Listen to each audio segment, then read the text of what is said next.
Bismillahirrahmanirrahim. Assalamualaikum warahmatullahi wabarakatuh. Innal hamdalillah nahmaduhu wa nasta'inuhu wa nastaghfiruh wa na'udzu billahi min syururi anfusina wa min sayyiati a'malina may yahdihillahu fala mudhillalah wa man yudlil fala hadiyalah. Asyhadu an la ilaha illallah wa la syarikalah wa asyhadu anna Muhammadan abduhu wa rasuluh. Ya ayyuhallazina amanu taqullaha haqqa tuqatih wa la tamutunna illa wa antum muslimun. Ya ayuhan nasu taqu rabbakumul ladzi khalaqakum min nafsin wahidah wa khalaqa minha zawjaha wa bassa minhuma rijalan katsiran wa nisaa. Wattaqullaha allazi tasaaluna bihi wal arham innallaha kana 'alaikum raqiba. Ya ayyuhalladzina amanu taqullaha wa qulu qawlan sadida yuslih lakum a'malakum wa yaghfir lakum dzunubakum wa may yuti'illah wa rasulahu faqad faza fawzan azima. Amma ba'du fa inna asdaqal hadisi kitabullah wa khairal haji Muhammad sallallahu alaihi wasallam wa syarrul umur muhdatsatuha fa inna kulla muhdatsatin bid'ah wa kulla bid'atin dhalalah wa kulla dhalalatin finnar. Summa ma ba'du. Saudara rahmati Allah, kita lanjutkan pelajaran kita berikutnya tentang Syarah Nabawiyah ini. Kita waktu yang lalu sudah memasuki bab ke-40, yaitu perang penaklukan kota Mekah ya, di antaranya itu. Kemudian Abu Sufyan pergi ke Madinah untuk bernegosiasi ya, memperbaharui perjanjian Hudaybiyah tersebut ya. Ternyata ditolak. Kemudian persiapan penyerangan dan upaya untuk tidak mempublikasikan serangan Rasulullah SAW ke Mekah ya, untuk menaklukkan kota Mekah. Jadi tidak boleh dipublikasikan. Bahkan sahabat pun tidak ada yang tahu. Setelah berjalan baru mereka pada tahu. Di antaranya ya pentolan semua ya, Abu Bakar ya. Kemudian pasukan Islam mulai bergerak menuju Mekah ya, dalam penaklukan kota Mekah tersebut. Kemudian juga pasukan Islam singgah di Mar Az-Zahran ya. Meskipun dalam keadaan kondisi berpuasa ya, pasukan tersebut. Kemudian Abu Sufyan berada di hadapan Rasulullah ya, karena dia ingin istilahnya memohon ya kepada Nabi, tapi Nabi cuekin aja tuh. Minta kepada kepada Abu Bakar juga dicuekin, minta kepada Umar juga dicuekin, minta kepada Utsman juga dicuekin, kemudian minta juga kepada Ali ya, dicuekin juga.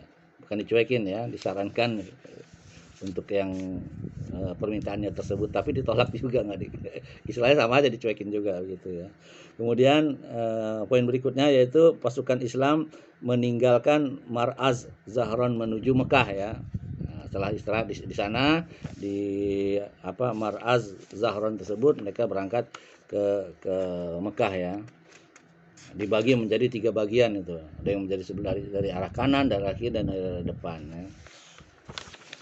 Gitu. Kemudian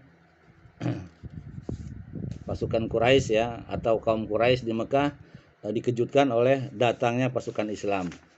Karena tanpa diduga, karena memang Nabi nggak ngasih tahu bahwa dia mau menaklukkan, bahwa dia mau perang gitu. Mau perangnya kemana? Nggak dikasih tahu. Tapi mau perang iya, kata Nabi seperti itu. Kemudian pasukan Islam di Zu'tuwa ya, ya, yang satu dia terus berjalan hingga tiba di Zu'tuwa ya. Pasukan yang lainnya memasuki Mekah ya, melalui jalan-jalan yang berbeda. Kemudian Rasulullah SAW ya, mulai masuk ke Masjidil Haram dan membersihkannya ya, Masjidil Haram tersebut dari berhala-berhala ya. Bahkan di situ dijelaskan ada patung di dalam Ka'bah itu sendiri ya. Ada patungnya Nabi Ibrahim dan Ismail ya. Bukan ada patung, lukisan, makanya dihancurkan itu. Itu bukan Ibrahim dan Ismail, orang-orang kafir Quraisy itu yang melakukan kesyirikan ya. Kemudian Rasulullah SAW setelah membersihkan itu Ka'bah itu, dia sholat di Ka'bah ya. Lalu berpidato di hadapan kaum Quraisy ya. Tentu saja pidatonya itu menjelaskan ya bahwa siapa saja yang masuk ke rumah Abu Sufyan aman, masuk di dalam rumahnya sendiri masing-masing aman, masuk ke Masjidil Haram aman, itu ya. Tapi ada juga beberapa segelintir orang-orang yang bodoh ya, yang ingin menyerangnya, tapi mati juga dia mereka itu. Kemudian dikatakan oleh Nabi bahwa hari ini tidak ada cercaan bagi kalian ya, seperti yang diutarakan oleh Nabi Yusuf kepada saudaranya ya, itu. Jadi Nabi Yusuf memaafkan lah ya, padahal dia juga sudah disakitin juga. Nabi Muhammad juga sudah disakiti juga, tapi tidak ada cercaan di situ kata Nabi kita Muhammad SAW. Dan Nabi Yusuf juga seperti itu, ada di surat Yusuf ya, di ayat ke-91 dan 92 ya. Kemudian kunci Ka'bah diberikan kepada ahlinya itu ya, yaitu yang berhak ya, kuncinya itu. Maksudnya bersabda, di manakah Utsman bin Tolha? Setelah dipanggil, beliau bersabda, ambillah kunci ini wahai Utsman. Jadi diserahkan kepada Utsman ya, melalui Ali bin Abi Thalib ya, karena dialah yang berhak gitu. Kemudian Bilal mengumandangkan azan di atas Ka'bah karena udah takluk ya kota Mekah ya. Jadi Bilal mengumandangkan azan di Ka'bah tersebut. Kemudian Nabi setelah itu ya sholat al-fat namanya. Artinya sholat kemenangan gitu. Atau yang disebut dengan sholat syukur. Nah, ini merupakan dalil juga nih ya. Oh, kita kalau habis mendapatkan sesuatu boleh kita sholat syukur ya. Gitu. Atau sujud syukur gitu. Bukan tanpa sebab syukur itu. Ada orang datang ke masjid atau sujud syukur dia. Tiap datang ke masjid 5 waktu, 5 kali sujud syukur. Ditanya apa dalilnya? Dia bilang dalilnya Bilal melakukan hal setiap wudu dia sholat katanya gitu. Ya kalau mau ikutin Bilal lakukan aja apa yang Bilal lakukan, seperti Bilal sujud wudu, sholat dia 2 rakaat. Dan bukan Bilal mengada-ada, itu memang sudah disyariatkan oleh Nabi kita Muhammad SAW. Walaupun Nabi bertanya ya, apa yang kau lakukan? Ya Bilal, kenapa ada terumpahmu di surga? Bilal nggak melakukan apa-apa. Cuman aku katanya kalau habis wudu aku sholat. Dan itu memang udah ada syariatnya gitu. Kalau seandainya pun memang belum ada syariatnya, tapi kan Nabi udah membenarkan, itu namanya takrir ya. Hadis takrir. Ada yang mengatakan itu sholat duha ya, sholat al-fat itu karena di waktu duha. Karena dikerjakannya 8 rakaat ya. Sedangkan sholat duha kan 8 rakaat, minimal 2 ya. 2 itu untuk sedekah 360 tubuh kita ya. Kemudian 2 lagi ya, sampai 8. Bahkan ada hadis yang mengatakan sampai 12. Walaupun ada yang mendoibkannya ya, seperti itu. Kemudian mengeksekusi ya para pentolan-pentolan itu ya. Di antaranya itu Abdul Uzza bin Khotal, Abdullah bin Abi Sars, Ikrimah bin Abi Jahal, dan Al-Haris bin Naufal bin Wahab, Makis bin Sahabah, Hubar bin Al-Aswad. Kemudian 2 bin wanita milik Ibnu Khotal yang selalu menyanyikan lagu berisi ejekan terhadap Nabi ya. Dan Sarah ini budak wanita yang diperintahkan oleh siapa tuh Khatib ya, Khatib bin Abu Baltoah ya, maksudnya suruh mengabarkan nih bahwa Nabi menyerang Ka'bah nih, menyerang Mekah, dikirim surat. Ternyata Nabi dapat wahyu ya, diperintahkanlah kepada Ali, kejar nih perempuan ini ya, namanya Sarah ya, dikejar. Sebelum sampai Mekah dia udah nggak ngaku kan. Kalau nggak ngaku dia mau ditelanjangin gitu. Tapi ternyata akhirnya dia mengakui dia ada di gulung-gulung di rambutnya, dikeluarkan seperti itu ya. Bahkan si Khatib bin Abu Balto ini tadinya mau diponis juga ya. Tapi kata Nabi, siapa yang mengikuti perang Badar, ya, tidak ada dosa bagi dia karena ganjarannya surga, termasuk Hatib bin Abu Balta'ah ini gitu. Makanya Nabi ampunin karena siapa saja yang ikutin perang Badar aman dia, surga dia tempatnya, seperti itu ya. Baiklah ya, kita lanjutkan di bab 41 ini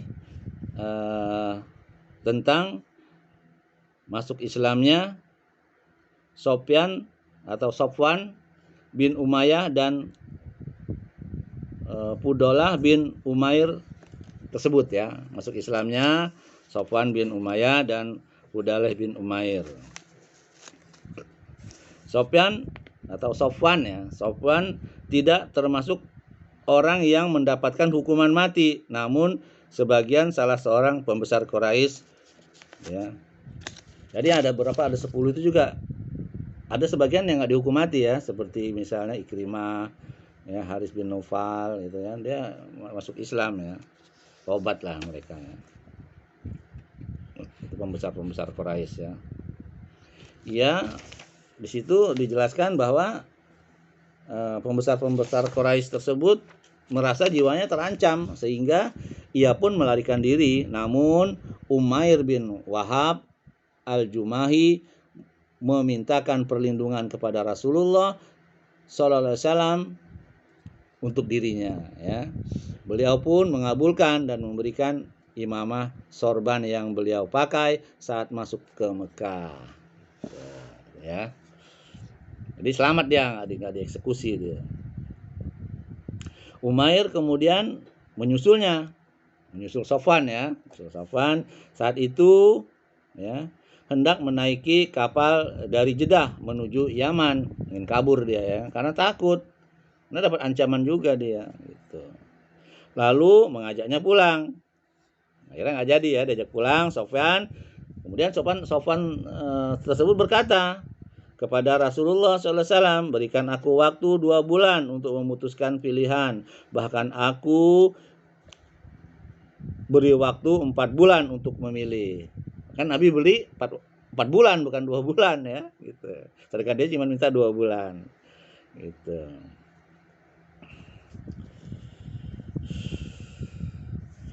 Kemudian Rasulullah SAW ya menjawab, kemudian masuk Islam lah. Sedangkan istrinya telah lebih dahulu masuk Islam, istrinya Sofwan ya.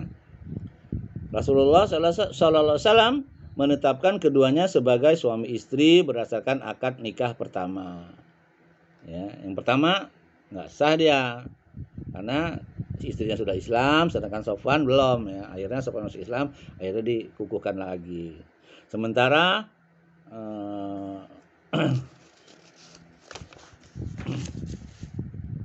Fudalah bin Umair adalah seorang pemberani.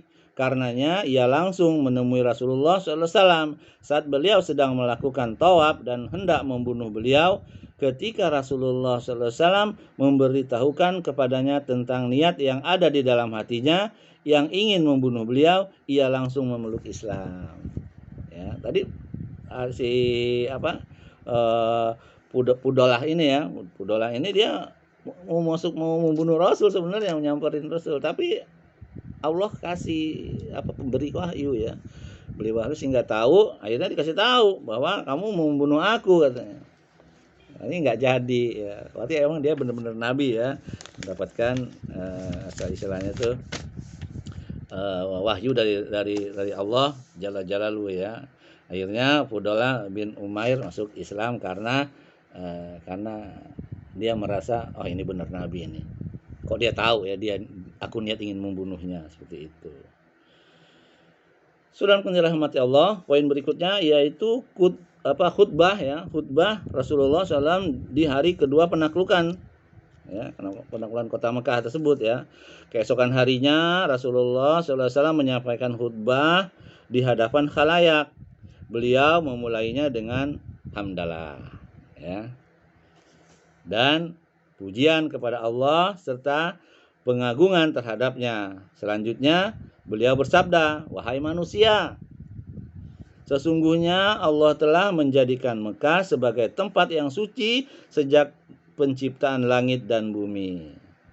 Karena Mekah itu adalah rumah ibadah yang paling tua, yang paling pertama kali dibuat oleh Nabi Adam ya waktu itu.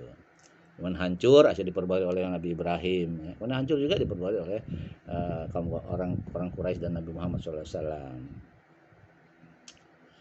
Menjelaskan bahwa sesungguhnya Allah telah menjadikan kota Mekah sebagai tempat yang suci sejak diciptakannya langit dan bumi. Ia adalah tempat suci dengan kesucian dari Allah hingga hari kiamat kelak. Makanya kalau Ka'bah udah nggak ada ya kiamat gitu. Tidak halal bagi siapapun yang beriman kepada Allah dan hari akhir untuk menumpahkan darah padanya atau menebang pepohonannya. Kalau ada seseorang yang mencari-cari keringanan berdasarkan perang yang dilakukan Rasulullah SAW, maka katakanlah kepadanya, sesungguhnya Allah telah mengizinkan bagi Rasulullah SAW dan tidak mengizinkan bagi kalian. Hanya Nabi yang diizinkan oleh Allah. Ia hanyalah halal bagiku sesaat saja. Dan hari ini kesuciannya telah kembali sebagaimana kemarin. Dan hendaklah orang yang hadir menyampaikan kepada yang tidak hadir. Nah ini juga dalil ya. Jadi kalau kita mendapatkan tausiah ya dari ustadz siapapun ya, atau kita baca buku yang hadis yang sahih, kita mungkin nggak paham ya, kita jelaskan kepada orang lain bahwa hadisnya ini begini.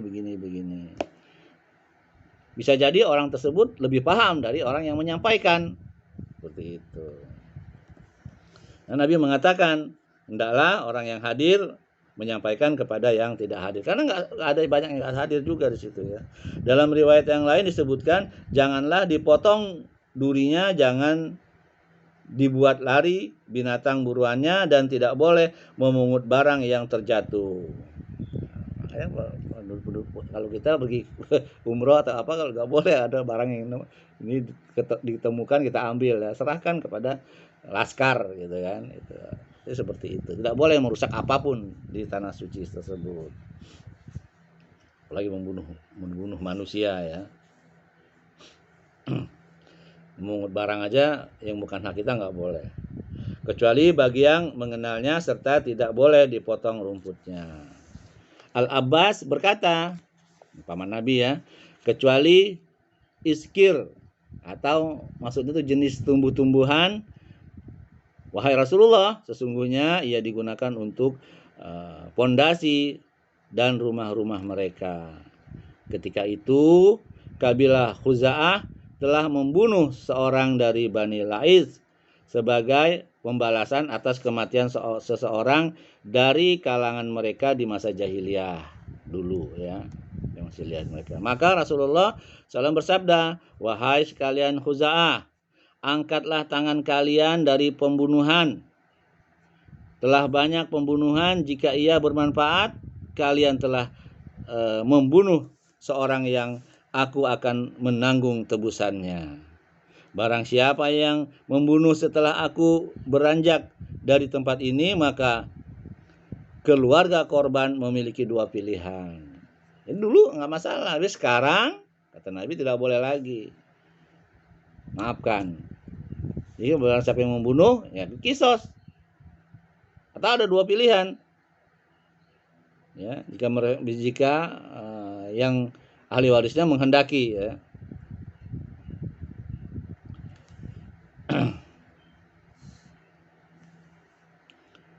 Boleh dibunuh lagi atau kisos ya, atau di situ atau menyerahkannya kepada pengadilan.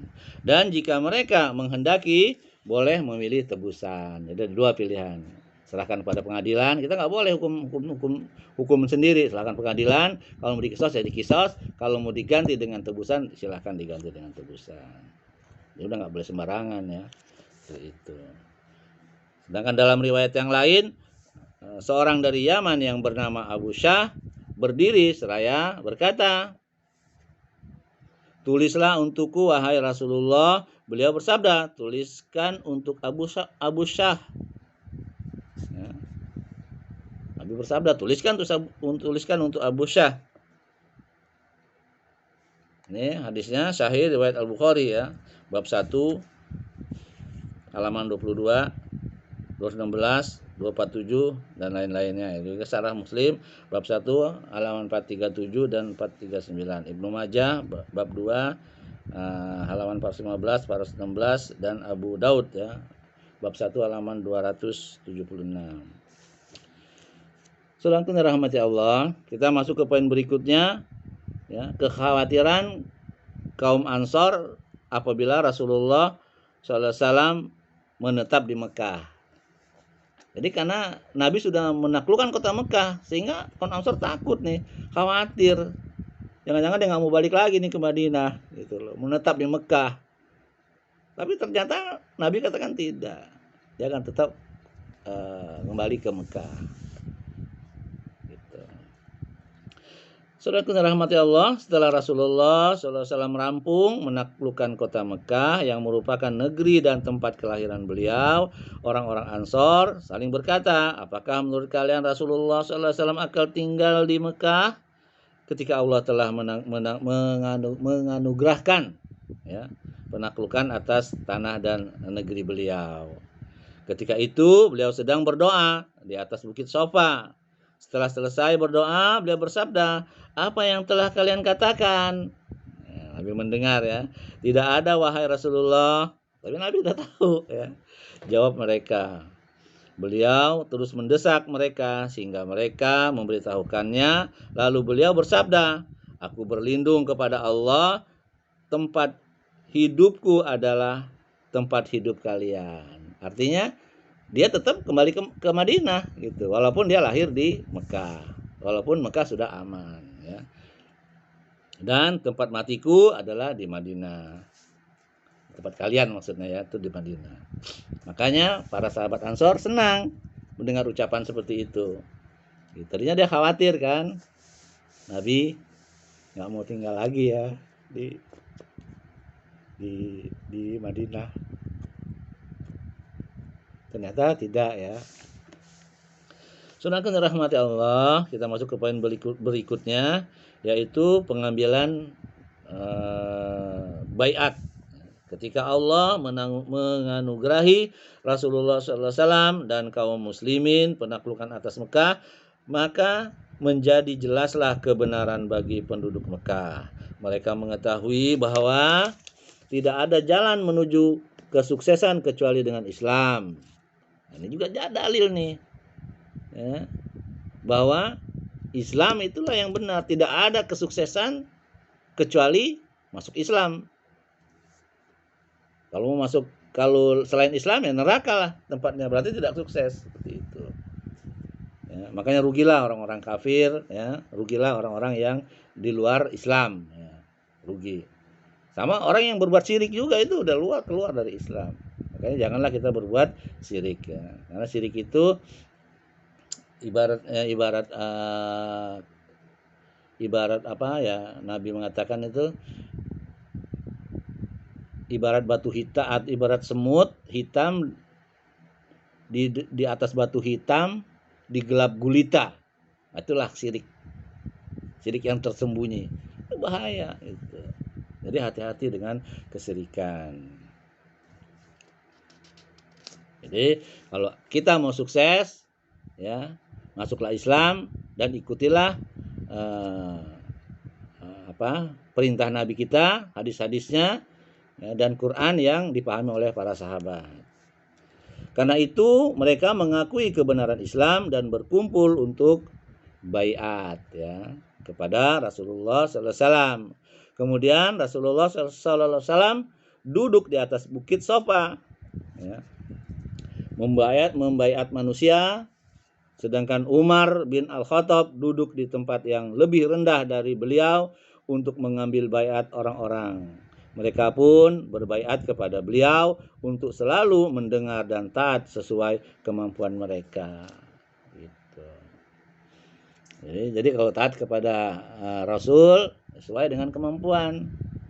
Tapi kalau menghindari kesirikan, keharaman, larangan, nggak ada semampunya, harus gitu, harus. Misalnya ini zina, wah nggak apa-apa, kita nggak mampu menghindari meninggalkannya, nggak bisa gitu. Tapi dalam hal ibadah masih dibenarkan ya, sesuai dengan kemampuan kita ya. Misalnya kita tidak mampu puasa ya masih boleh gitu. Itu ibadah. Tapi kalau larangan nggak boleh, harus gitu. Jadi kita harus taat kepada Nabi kita Muhammad SAW yang dipahami oleh para sahabat radhiyallahu anhu ajmain. Saudaraku dirahmati Allah, disebutkan dalam kitab Al-Madarik ya,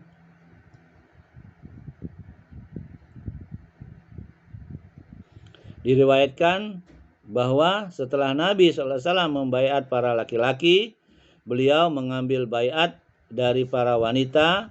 Beliau duduk di atas bukit Sofa, sedangkan Umar duduk di tempat yang lebih rendah.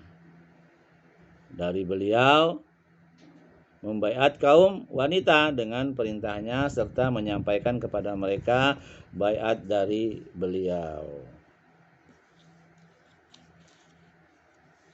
Kemudian datanglah Hindun. Nah, ini terjadi dialog nih antara Hindun dengan Nabi ya. Hindun binti Utbah. Ini istrinya Abu Sofyan ya. Abu Sofyan kan udah masuk Islam dia. Dan Hindun juga akhirnya masuk Islam ya. Walaupun sebenarnya Nabi nggak senang juga ya, karena dia yang memerintahkan Wasi untuk membunuh pamannya ya, Hamzah tersebut. Ya. Hindun menutup wajahnya, menyamar dia karena takut Rasulullah SAW mengenalinya, mengingat perlakuannya terhadap Hamzah. Ya. Karena begitu Hamzah meninggal ya, karena dia yang perintahkan Wasi itu meninggal, dicabik-cabik hatinya Hamzah ya sama dia, sampai dia makan. Ternyata nggak bisa telan, dia muntahkan ya. Para ulama mengatakan kalau dia bisa menelan itu dia nggak akan terbakar api neraka itu, karena Hamzah memang syahid ya, penghuni surga. Tapi karena di Hindu yang masuk Islam, akhirnya ya dia surga juga.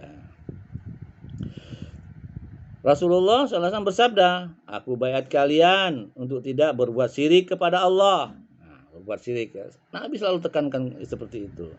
Umar lantas membaiat para wanita untuk tidak berbuat syirik kepada Allah sedikit pun. Kemudian Rasulullah SAW melanjutkan, dan agar kalian tidak mencuri. Yang berbuat syirik tidak mencuri. Berkatalah Hindun. Ngomong nih Hindun ya. Nabi tahu Hindun kata seperti itu ya. Sesungguhnya Abu Sofyan adalah orang yang kikir. Bagaimanakah bila aku mengambil sedikit hartanya? Abu Sofyan menjawab, apa yang telah engkau ambil itu halal bagimu. Lalu Rasulullah SAW tertawa. Ya, dia mengenali suara Hindun itu gitu, walaupun dia menyamar ya, pakai kerudung lah, pakai tutup muka segala macam. Maka engkaukah itu Hindun? Enggak jawab dia. Tapi Nabi tersenyum ya. Wallahu a'lam. Ya. Ya, Rasulullah SAW tertawa dan mengenali suaranya. Beliau bertanya, benarkah engkau Hindun? Nah, seperti itu. Hindun menjawab, benar. Maka maafkanlah atas kesalahan yang telah lewat.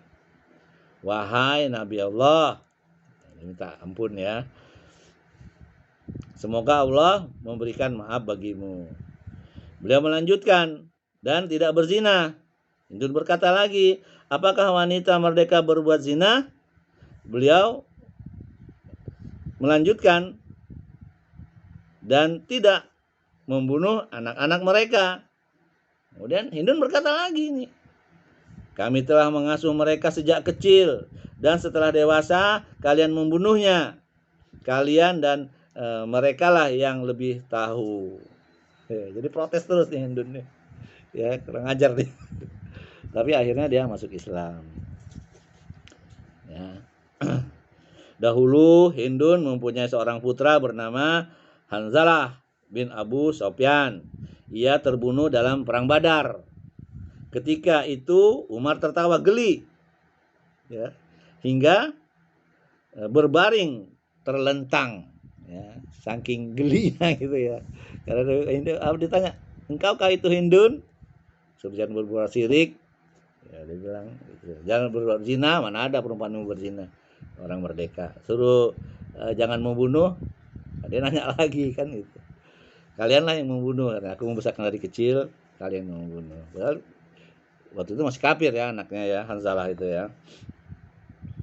Dan Rasulullah SAW hanya tersenyum mendengarnya. Ini dialog ya, dialog antara Nabi kita Muhammad SAW dengan Hindun. Hindun binti Utbah ya, Hindun binti Utbah. Kemudian beliau SAW melanjutkan kembali, dan hendaklah tidak berbuat dusta. Dan Hindun berkata lagi, demi Allah, dusta adalah perbuatan keji, dan engkau tidaklah menyuruh kami kecuali kepada kebenaran dan akhlak terpuji. Kemudian Rasulullah SAW bersabda lagi, dan tidak mendurhakai dalam perkara yang ma'ruf. Perkara yang benar tidak boleh mendurhakai. Hindun berkata lagi, demi Allah, tidaklah kami duduk di tempat ini kemudian terbetik di hati kami untuk berbuat durhaka kepadamu. Kita orang pintar juga Indonesia, berani gitu. Setelah Hindun kembali ke rumahnya, ia menghancurkan berhalanya seraya berkata, kami dahulu terperdaya olehmu, kata Hindun ya. Jadi turutin apa kata Nabi ini. Dan di dalam kitab Asy-Syahih dinyatakan Hindun binti Utbah berkata, wahai Rasulullah, dulu bagiku tidak ada keluarga, rumah tangga yang aku lebih suka agar dihinakan di muka bumi ini selain keluargamu.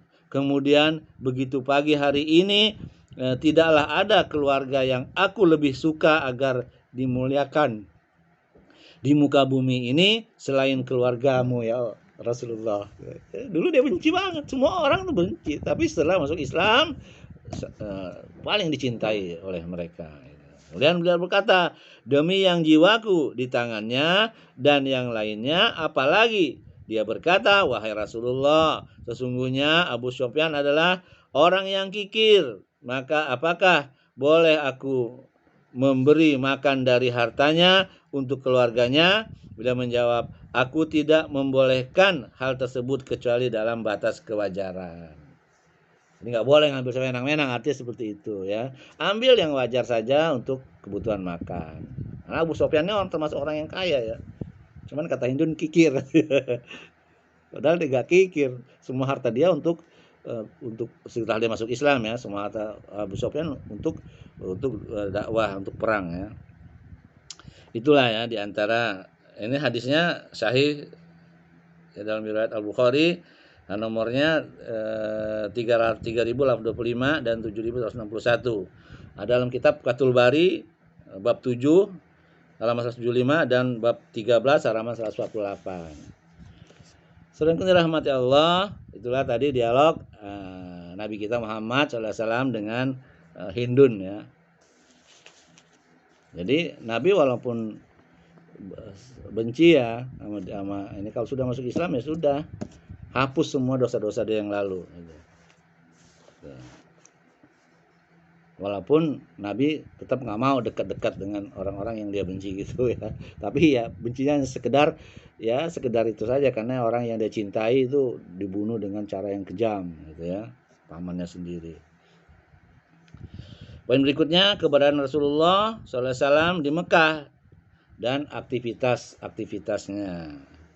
Rasulullah SAW menetap di Mekah selama 19 hari, memperbaharui simbol-simbol syiar Islam dan mengarahkan manusia kepada petunjuk agama dan ketakwaan. Dan selama itu pula beliau memerintahkan Abu Usaid Al-Khuzai untuk memperbaharui beberapa bagian Masjidil Haram, ya. Masjid Mekah itu ya, Masjid Ka'bah itu ya.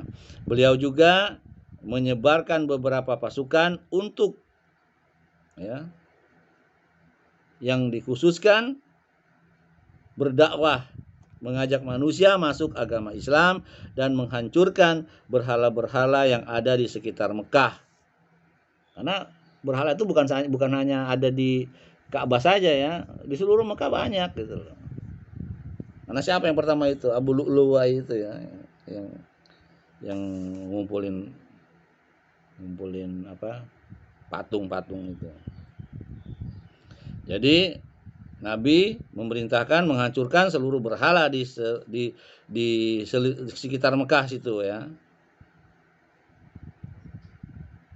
Akhirnya dihancurkanlah semua patung-patung tersebut yang ada di kota Mekah. Salah seorang petugas yang beliau tunjuk di Mekah meneriakkan, barang siapa yang beriman kepada Allah, dari beriman kepada hari akhir, maka hendaklah tidak membiarkan berhala di rumahnya kecuali menghancurkannya.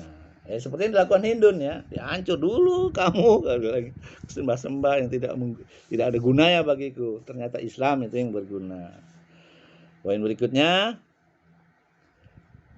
pengiriman beberapa pasukan khusus atau pengiriman delegasi. Di antaranya yang pertama, tatkala suasana sudah mulai kondusif ya, pasca penaklukan kota Mekah, Rasulullah SAW mengutus Khalid bin Al-Walid untuk menghancurkan berhala Uzza yang berada di Nakhlah ya, di perbatasan Mekah ya.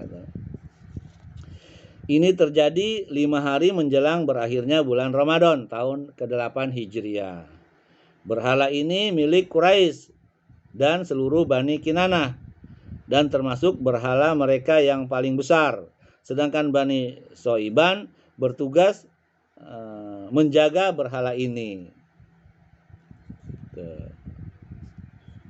Dalam tugas ini Khalid berangkat ke sana bersama 30 pasukan berkuda lalu menghancurkannya patung-patung tersebut ya. Sekembalinya dari sana Rasulullah SAW bersabda, "Apakah kau melihat sesuatu?" "Tidak," jawab Khalid bin Walid. Beliau bersabda lagi, "Kalau demikian engkau belum menghancurkannya. Kembalilah ke sana dan hancurkan." Mungkin diumpetin kali patungnya. Kemudian Khalid pun kembali dan dalam keadaan jengkel seraya menghunus pedangnya. Setibanya di sana, ia dihadang oleh seorang wanita hitam dalam keadaan telanjang dan menggeraikan rambutnya. Penjaga berhala meneriakinya. Khalid kemudian menebas tubuh wanita tersebut sehingga terpotong menjadi 2 bagian. Ia lantas kembali dan memberitahukan kepada Rasulullah SAW. Beliau kemudian bersabda, "Benar, itulah Uzza yang telah berputus asa untuk disembah di negeri kalian buat selama-lamanya." Nenek sihir ya. Jadi itulah ya disebut Uzza itu. Nah, itu ya yang pertama ya. Nabi mengutus pasukan khusus ya. Yang pertama itu untuk menghancurkan patung Uzza yang dilakukan oleh Khalid bin Walid. Kedua, di bulan yang sama beliau mengutus Amr bin Al-As untuk menghancurkan Suwa. Suwa adalah berhala milik Bani Huzail yang telah di Rihat sekitar 3 mil ya. Jadi kalau tadi itu patung Uzza adanya di perbatasan ya, pinggiran Mekah. Kalau sedangkan patung Suwa ini letaknya di Rihat ya, sekitar 3 mil dari arah timur laut Mekah ya. Setelah sampai, penjaga berhala bertanya kepada Amr, "Apa yang kau inginkan?" "Aku diperintahkan oleh Rasulullah SAW untuk menghancurkannya." Kemudian jawabnya, "Engkau tidak akan sanggup melakukannya," kata si penjaga patung tersebut ya, penjaga Suwa. "Mengapa?" Tanya Amr, engkau akan dihalangi, jawabnya.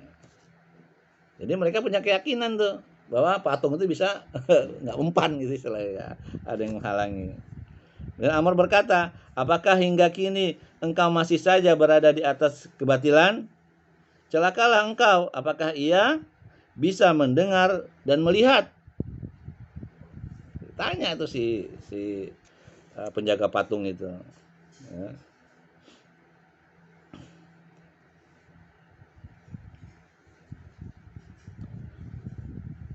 Kemudian Amr mendekat dan menghancurkannya serta memerintahkan para sahabatnya untuk menghancurkan tempat penyimpanan barang. Namun mereka tidak menemukan apa-apa setelah itu. Amr bertanya lagi kepada si penjaga tersebut, bagaimana pendapatmu? Aku berserah diri kepada Allah. Masuk Islam. Artinya ya, kata dia, aku masuk Islam. Menyerahkan diri kepada Allah berarti masuk Islam ya, penjaga patung itu tadi. Ya, tugas pertama oleh Khalid bin Walid, tugas kedua oleh Amr bin Al-As. Kemudian yang ketiga, di bulan yang sama juga beliau mengutus Sa'ad bin Zaid.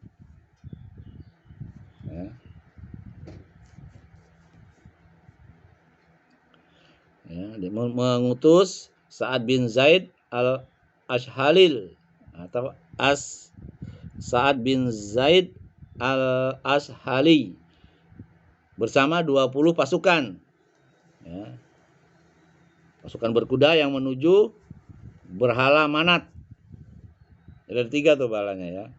Uzza, Suwa, dan Manat. Ini dulunya orang soleh ya, cuman dia diajain patung itu disembah. Makanya di Indonesia tuh banyak yang begitu. Yang terletak di Musallal di daerah Kudait.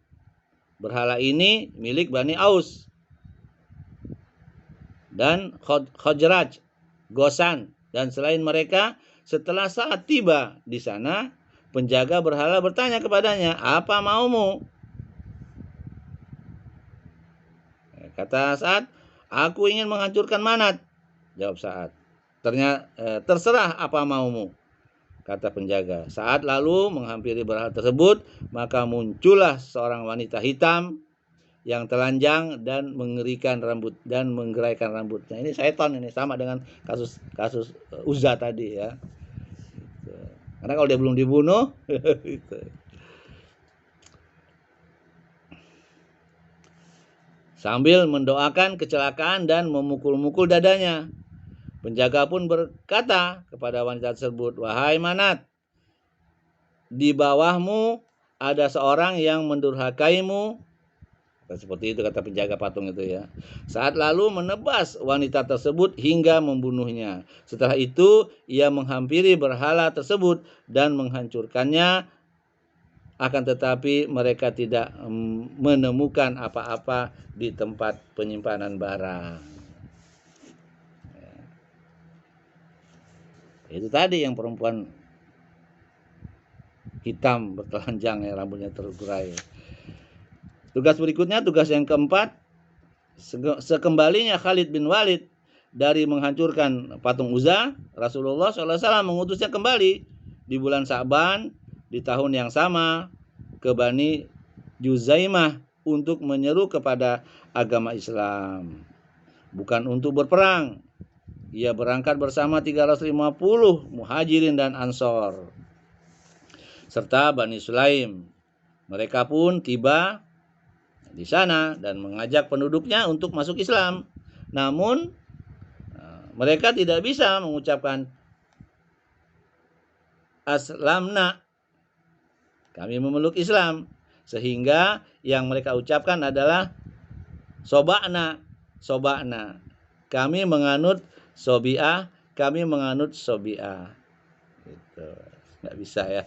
Ia merupakan sebutan bagi agama Rasulullah SAW oleh orang-orang kafir dahulu. Orang kafir menyebutnya sobi'ah, agama Rasulullah itu seperti itu.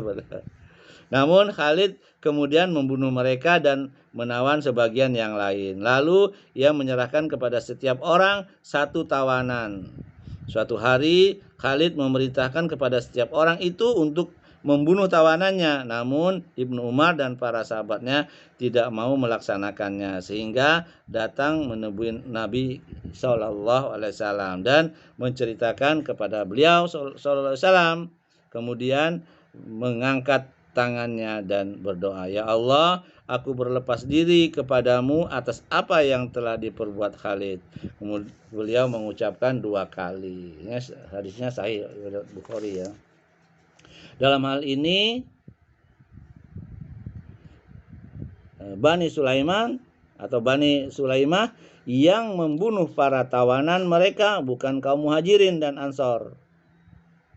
Kemudian beliau mengutus Ali radhiyallahu anhu untuk membayar tebusan bagi korban-korban mereka serta kerugian yang mereka alami tersebut. Mengenai hal ini terjadi perbedaan yang sangat sengit antara Khalid dan Abdurrahman bin Auf. Kemudian berita ini pun sampai kepada Rasulullah SAW. Beliau lantas bersabda, "Sebentar, wahai Khalid, biarkan para sahabatku. Demi Allah, seandainya Uhud adalah gunung emas kemudian kamu infakkan di jalan Allah, niscaya engkau tidak mampu menyamai kepergian salah seorang dari para sahabatku di pagi atau sore hari." Sabda Nabi ya.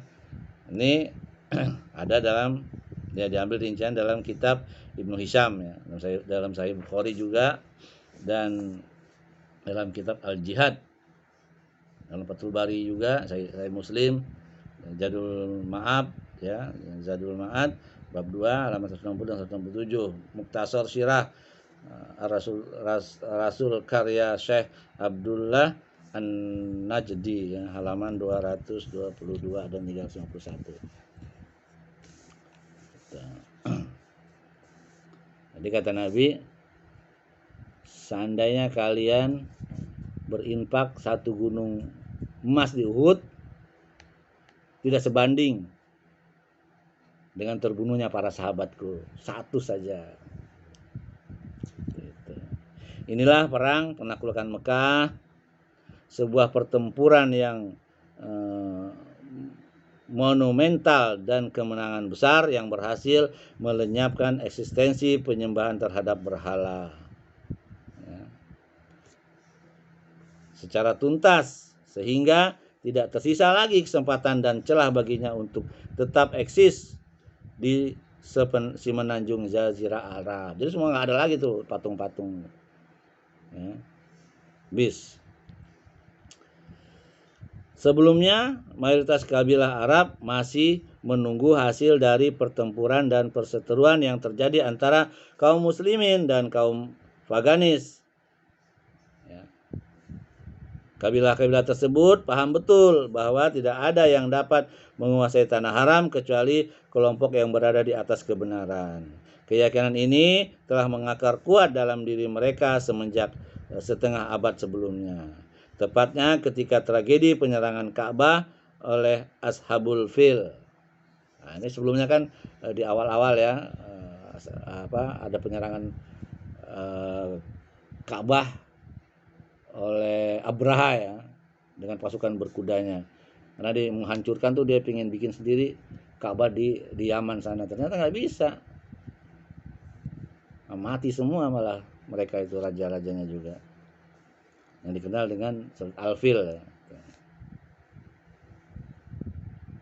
Pasukan bergajah itu Ashabul Fil, di mana mereka dibinasakan serta dijadikan bak dedaunan yang dimakan ulat ya. Ada burung ababil ya.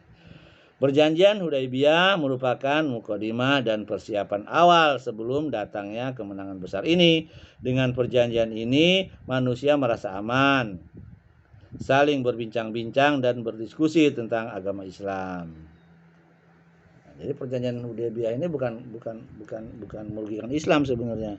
Walaupun para sahabat merasa dirugikan ya, karena dia mau umroh nggak boleh.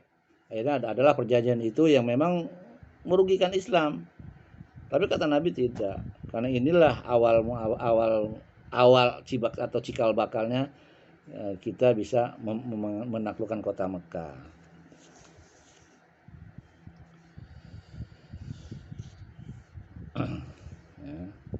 Kemudian ya, orang-orang Muslim yang dahulu sembunyi-sembunyi di Mekah berani menampakkan agamanya,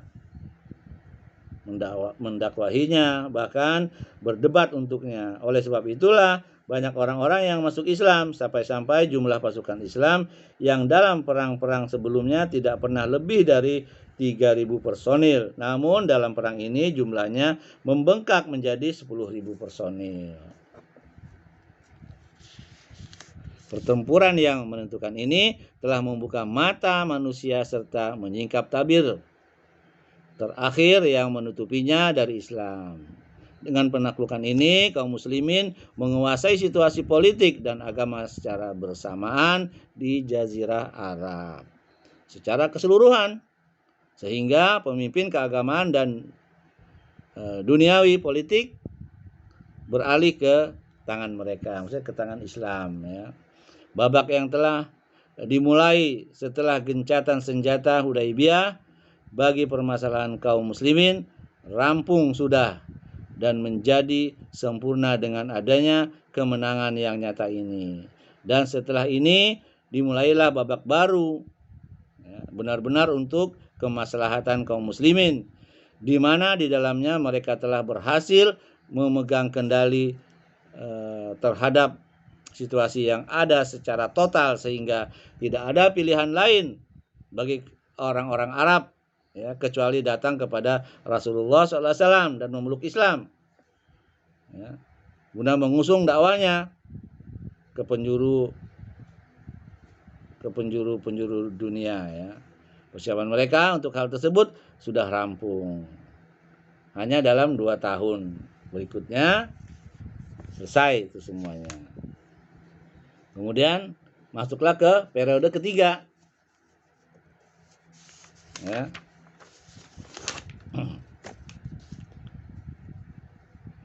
Di periode ketiga ini ya, merupakan tahapan terakhir bagi perjalanan hidup Rasulullah SAW. Tahapan yang menggambarkan keberhasilan dakwah Islam, di mana semuanya itu berjalan setelah melewati proses perjuangan jihad yang panjang. Ditemukan atau ditempuh dengan kelelahan, rintangan, ujian, goncangan, cobaan, dan lain-lain. Ya. Pertempuran dan perperangan berdarah yang dihadapinya selama 20 tahun. Ya. Di Mekah 11 tahun, di Madinah 10 tahun ya. 11 tahun lah ya. Pokoknya jumlahnya total 23 tahun ya. Penaklukan Mekah merupakan bagian keberhasilan yang terpenting yang pernah diperoleh kaum muslimin selama bertahun-tahun. Sebuah keberhasilan yang dapat merubah hari-hari dan atmosfer atau keadaan kehidupan bangsa Arab. Oleh sebab itu, ketundukan kaum Quraisy dianggap sebagai kesudahan bagi agama paganis. Ya, agama paganis itu agama penyembah berhala ya. Di semenanjung Jazirah Arab. Tahapan ini bisa diklarifikasikan menjadi 2 episode.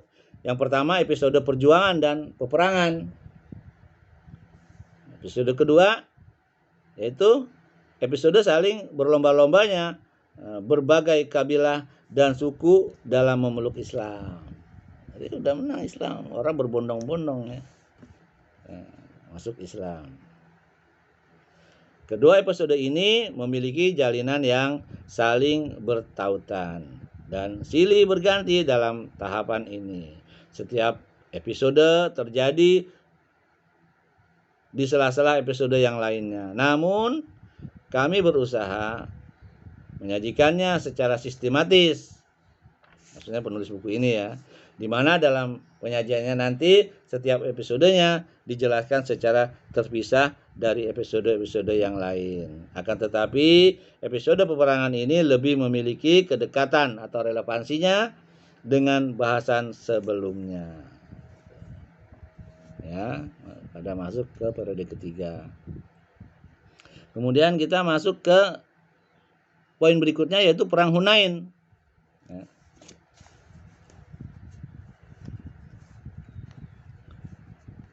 Penaklukan Mekah tak ubahnya seperti penaklukan atau pukulan telak ya untuk kaum kafir atau kaum Quraisy atau bangsa Arab. Ya, membuat bangsa Arab itu sendiri termangu-mangu dan kabilah-kabilah terdekat dikejutkan oleh realita yang tidak bisa dielakkan. Oleh karena itu, hanya kabilah-kabilah yang masih memiliki kekuatan dan kecongkaan sajalah yang berani menolak untuk menyerahkan diri, dan di antara kabilah-kabilah yang memelopori kecongkakan tersebut adalah marga-marga Hawazin dan Sakib, dan turut bergabung bersama mereka beberapa kabilah lain seperti Nasar, ya, Jusam, Sa'ad bin Bakar, Nas dari Bani Hilal, yang seluruhnya berasal dari keturunan Qais, Ailan. Kabilah-kabilah itu merasa masih memiliki kemuliaan dan kehormatan sehingga tidak begitu saja bertekuk lutut di bawah kekuasaan Islam. Mereka bergabung dengan Malik bin Auf An-Nasri dan memutuskan untuk bergerak menyerang kaum muslimin. Tapi kalah, udah nggak ada kekuatan. Sebelumnya udah dijelaskan ya. Ini hanya mengulang sedikit saja. Poin berikutnya, pasukan musuh bergerak menuju Autas. Nah, ya. Autas ini milik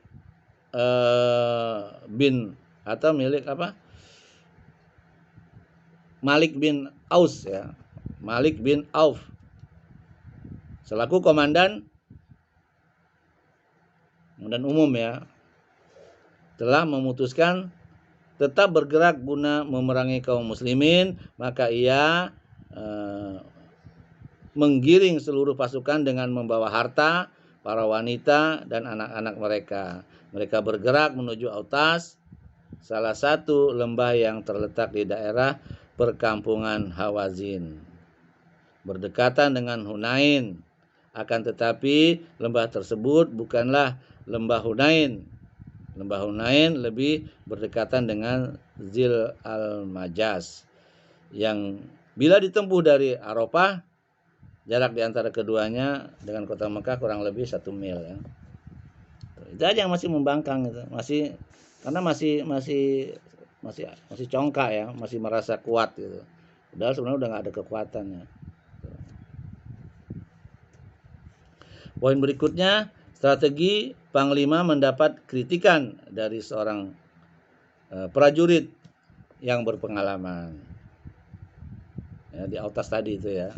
Sampai di Autas, pasukan berkumpul dengan Panglima Perang.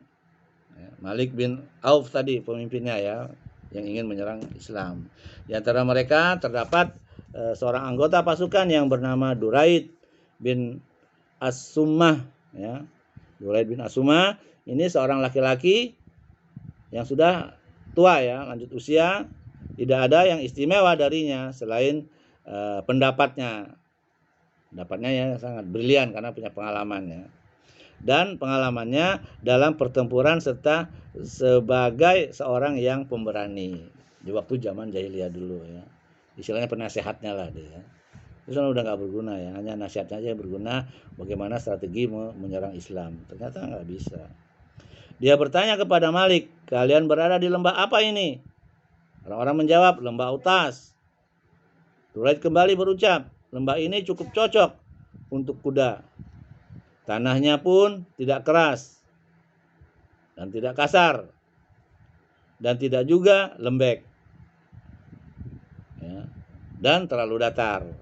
Namun kenapa aku mendengar onta mengeluh, keledai meringkik, bocah menangis, serta kambing mengembek? Orang-orang menjawab, Malik bin Auf memerintahkan untuk memboyong para wanita, anak-anak, harta benda masing-masing anggota pasukan. Mendengar hal ini, Duraid menanyakan langsung kepada Malik mengenai alasannya memerintahkan hal tersebut. Kemudian Malik menjawab, aku ingin kalau setiap personil berperang untuk mempertahankan keluarga dan harta mereka, kata Malik ya. Kemudian Duraid berkata, demi Allah, engkau tidak lain hanya pengembala kambing. Apakah orang yang terkalahkan sanggup menolak sesuatu? Sesungguhnya jika kamu mujur atau menang, maka yang berguna bagimu hanyalah laki-laki yang membawa pedang dan tombaknya. Sedangkan bila engkau tidak mujur, artinya kalah ya, maka berarti engkau telah mencemarkan keluarga dan hartamu. Kata Duraid ya. Kemudian Duraid menanyakan tentang sebagian marga dan para kepalanya. Lalu berkata, wahai Malik, kami belum berbuat apa-apa dengan menyerahkan seluruh kabilah Hawazin ke tempat penyembelihan kuda. Artinya medan pertempuran ya, bukan disembelih ya. Bawa naik mereka ke benteng pertahanan negeri mereka dan tempat kehormatan kaum mereka. Kemudian dari atas pundak kuda serang dengan para pengikut Muhammad tersebut. Sebab jika kamu berhasil, maka orang-orang yang di belakangmu akan menyusulmu, dan bila kamu tidak berhasil, maka saat hal itu menimpamu, kamu telah berhasil menyelamatkan keluarga dan hartamu. Ya, strateginya si Duraid tadi ya. Namun Malik, sang panglima perang tersebut, menolak usulannya.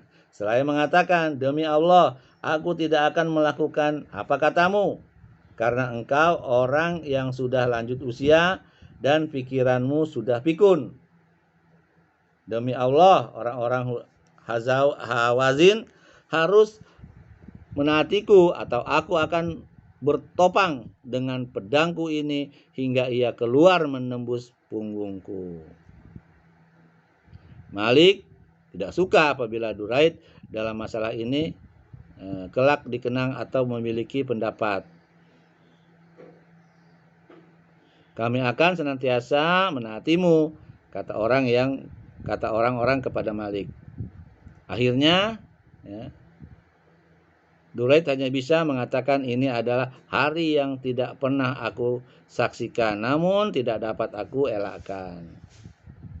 Seraya merangkai syair ya. Syairnya, duhai, sekiranya aku dalam peristiwa ini adalah pemuda, aku akan bertempur dan menggunakan senjata. Kan kugiring tawanan wanita dengan cucuran air mata. Yang linglung kebingungan layaknya seorang domba. Ya. Poin berikutnya, laporan mata-mata musuh. Ya, mata-mata yang diperintahkan untuk mengintai kekuatan kaum muslimin telah hadir di hadapan Malik. Mereka datang dalam keadaan bercerai-berai. Malik mengatakan, celakalah kalian. Ada apa dengan kalian ini? Kemudian mereka menjawab, kami melihat beberapa orang laki-laki yang menggunakan pakaian putih-putih sambil menunggang kuda yang perkasa. Demi Allah, kami tak dapat bertahan terhadap serangan itu sebagaimana yang engkau lihat. Dan berikutnya, laporan mata-mata Rasulullah. Ya. Sementara itu, telah sampai ke telinga Rasulullah SAW informasi mengenai keberangkatan pasukan musuh. Lalu beliau mengirim Abu Hadrad al-Aslami dan memerintahkannya agar menyusup ke dalam pasukan musuh, menetap bersama mereka sehingga mempelajari kemampuan mereka, lalu menghadap beliau. SAW. Dengan informasi tersebut, maka ia pun melaksanakan perintah beliau. Itulah ya, laporan mata-mata dari pihak musuh, kemudian laporan mata-mata dari pihak Rasulullah. Poin berikutnya, Rasulullah SAW meninggalkan Mekah menuju Hunain pada hari Sabtu tanggal 6 Syawal tahun ke-8 Hijriah. Rasulullah meninggalkan tanah Mekah. Hari itu merupakan hari ke-19 semenjak beliau memasuki Mekah. Beliau bergerak bersama 12.000 pasukan muslimin. 10.000 personil diantaranya adalah pasukan yang dulu bersama beliau pada penaklukan Mekah. Sedangkan yang 2.000 lagi sisanya berasal dari penduduk Mekah yang kebanyakan adalah orang-orang yang baru menganut Islam. Ya, 2.000 ya kurang lebih. Beliau meminjam 100 buah baju besi dan segala perlengkapannya ya, dari Sofwan bin Umayyah dan mengangkat Itab bin Usaid sebagai penguasa sementara atas Mekah. Menjelang petang, ada seorang anggota pasukan berkuda menghadap beliau memberitahukan satu berita. Aku telah mengamati bukit ini dan bukit itu maksudnya ya. Lalu melihat seluruh orang-orang Hawazin berangkat dengan membawa binatang ternak dan kambing-kambingnya. Mereka telah berkumpul di Hunain. Maka Rasulullah SAW pun menyeringai senyum seraya berkata, itulah nanti yang akan menjadi ghanimah, harta rampasannya. Dia yakin menang ya Nabi kita Muhammad SAW. Ya, harta yang dibawa oleh kaum Hawazin tersebut ya. Insya Allah kata Nabi kita Muhammad SAW. Pada malam itu yang berpendapat giliran berjaga adalah Anas bin Abi Marsad Al-Ghonawi. Ini ada dalam kitab Sunan Abu Daud ya, dan yang lainnya. Di tengah-tengah perjalanannya kaum muslimin melewati sebuah pohon besar yang hijau. Pohon itu dinamakan Zat Aunah ya. Dulu orang-orang Arab senantiasa menggantungkan peralatan perangnya di sana, mempersembahkan kurban, sembelihannya ya, orang-orang zaman jahiliyah ya. Jadi syirik lah istilahnya gitu ya. Menyembelih binatang di situ, menggantungkan alat perang di situ, gitu. Istirahat di situ di pohon besar itu. Kemudian Nabi perintahkan untuk ditebang ya. Dan berdiam di sisinya, melakukan ritual. Pada saat itu sebagian anggota pasukan memohon kepada Rasulullah SAW, buatlah untuk kita zat anwat seperti yang mereka punya. Mendengar permintaan tersebut, Rasulullah SAW menjawab, Allahu Akbar. Demi yang jiwa Muhammad berada di tangannya, sungguh kalian telah mengatakan apa yang telah dikatakan kaum Nabi Musa. Ya. Jadi kaum Nabi Musa itu minta dibangunkan dibikinin Tuhan selain Allah gitu kan ya. Buatlah untuk kami sesembahan selayaknya mereka memiliki sembahan. Ya Musa. Ya, Musa berkata nih, sungguh kalian adalah orang-orang yang tidak mengetahui. Itulah sunnah-sunnah atau cara-cara hidup. Sungguh kalian pasti akan mengikuti sunnah-sunnah orang-orang sebelum kalian. Ya, sunnah-sunnah orang sebelum orang jahiliyah itu dulu kan menyembah-nyembah patung ya. Zaman Musa juga ada itu, menyembah patung sapi, pohon-pohon, patung-patung lain. Minta dibikinin ya, padahal dia sudah selamat dari Fir'aun gitu. Melihat banyaknya pasukan yang ikut bertempur saat itu, sebagian pasukan ada yang berkata, karena takabur, sekali-kali kita tidak akan dikalahkan hari ini. Padahal ucapan seperti ini membuat Rasulullah SAW terbebani. Ini nggak boleh takabur, makanya harus dengan insya Allah. Ya, poin-poinnya. Kemudian poin berikutnya, pasukan pemanah menyerang pasukan Islam secara tiba-tiba. Nah, orang Hawazin tadi ya.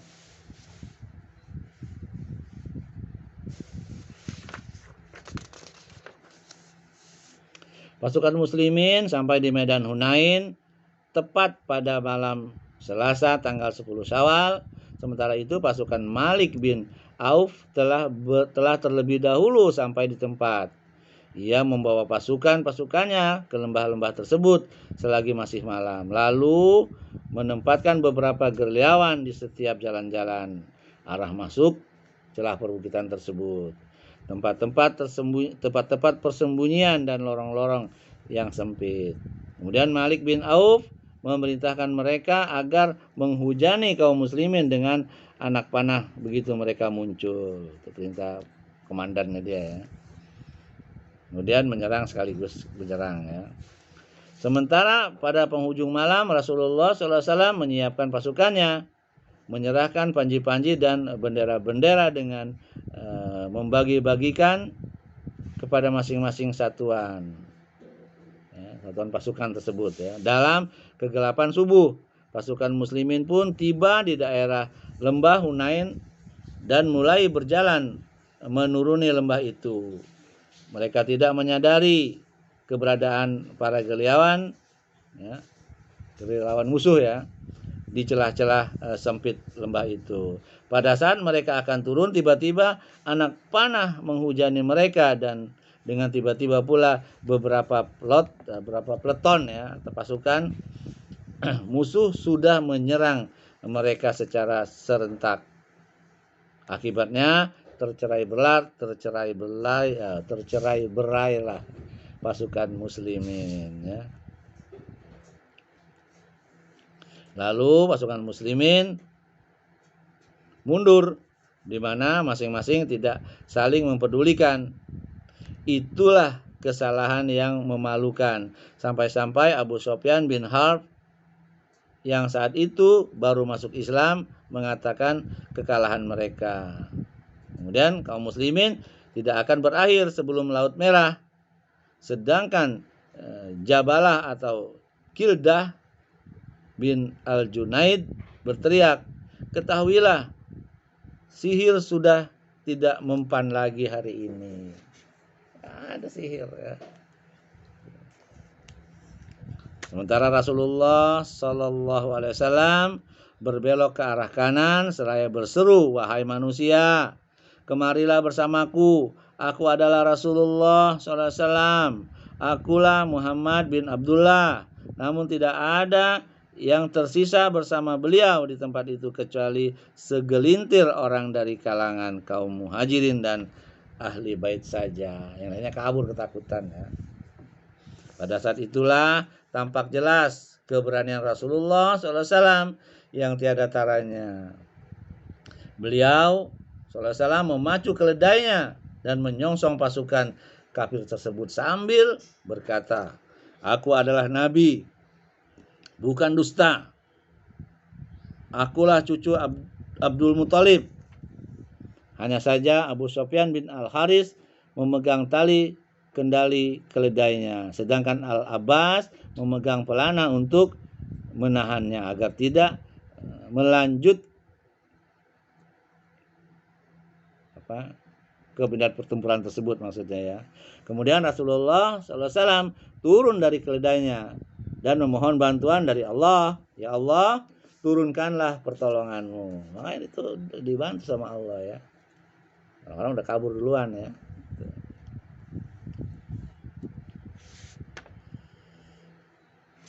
Ya, poin berikutnya, pasukan Islam kembali ke medan laga dan berkecamuk.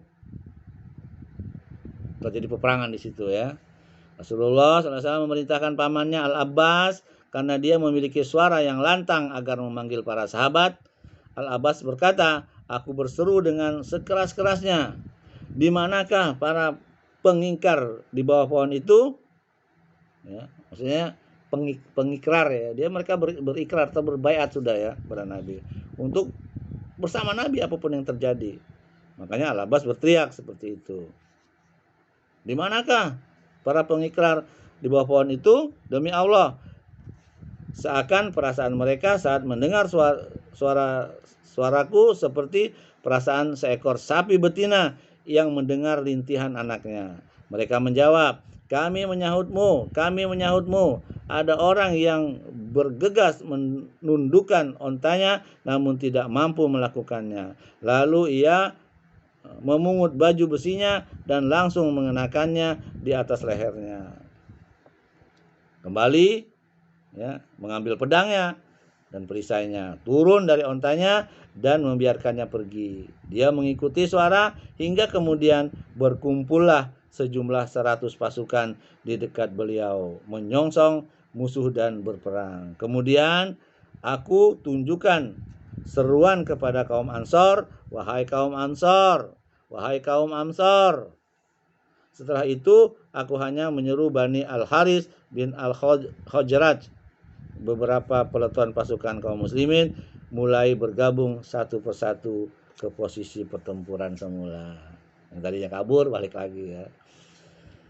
Kedua pasukan saling melancarkan serangan dengan dahsyat. Rasulullah Shallallahu Alaihi Wasallam melihat ke arah medan pertempuran dan mendapatkan peperangan telah berkecamuk dengan seru. Lalu beliau bersabda, sekarang perang telah bergelora dengan dahsyat.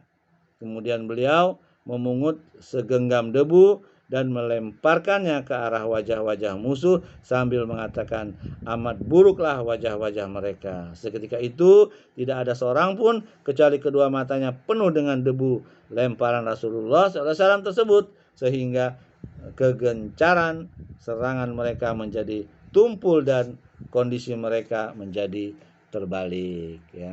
Jadi nggak bisa nyerang lagi ya. Tuh.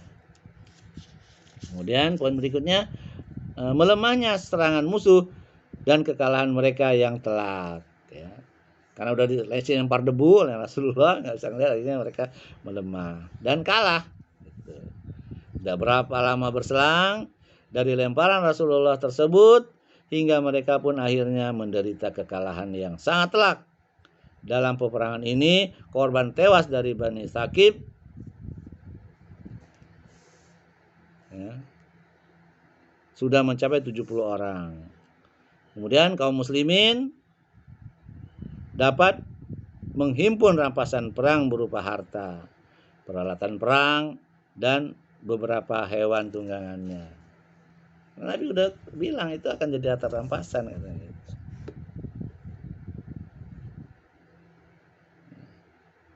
Dalilnya firman Allah dalam surat At-Taubah ayat 25 sampai 26. A'udzubillahi syamiul alim minasyaitonir rajim. Wa yauma hunainin iz a'jabatkum kasratukum falam tughni ankum syai'aw wa daqat alaikumul ardu bima rahubat thumma walaitum mudbirin. Dan ayat berikutnya, summa anzalallahu sakinatahu ala rasulillah wa alal mu'minin wa anzala junudal lam tarauha wa azzabal ladzina kafaru wa zalika jazaa'ul kafirin. Artinya, dan ingatlah peperangan Hunain, yaitu di waktu kalian menjadi congkak karena kebanyakan jumlah kalian. Nah, itu nggak boleh ya. Merasa banyak, wah bakal menang ini, ternyata nggak boleh gitu. Maka jumlah yang banyak itu tidak memberi manfaat kepada kalian sedikit pun. Dan bumi yang luas ini telah terasa sempit oleh kalian. Kemudian kalian lari ke belakang dengan bercerai-berai. Kemudian Allah menurunkan ketenangan kepada Rasulullah SAW dan kepada orang-orang yang beriman. Dan Allah menurunkan bala tentara yang kalian tidak melihatnya. Dan Allah menumpahkan atau menimpakan bencana kepada orang-orang kafir tersebut. Dan demikianlah pembalasan kepada orang-orang kafir ya. At-Taubah 25-26. Kemudian poin berikutnya mengadakan penyisiran ya saat musuh menderita kalah dalam perang Hunain tadi. Sebagian mereka ada yang melarikan diri menuju Taif, sekelompok lagi ke Naklah, dan sekelompok lain lagi ke Autas. Rasulullah SAW mengutus sekelompok pasukan untuk menyisir mereka yang lari ke Autas, yang dikomandoi oleh Abu Amir al-Ash'ari. Lalu terjadilah bentrokan-bentrokan kecil antara kedua belah pihak. Namun kemudian pasukan kaum musyrikin pun kalah dalam kejadian ini. Sang komandan Abu Amir al-Ash'ari terbunuh. Kelompok lainnya dari pasukan kuda kaum muslimin juga melakukan penyisiran terhadap sisa-sisa pasukan kaum musyrikin yang menempuh Naklah.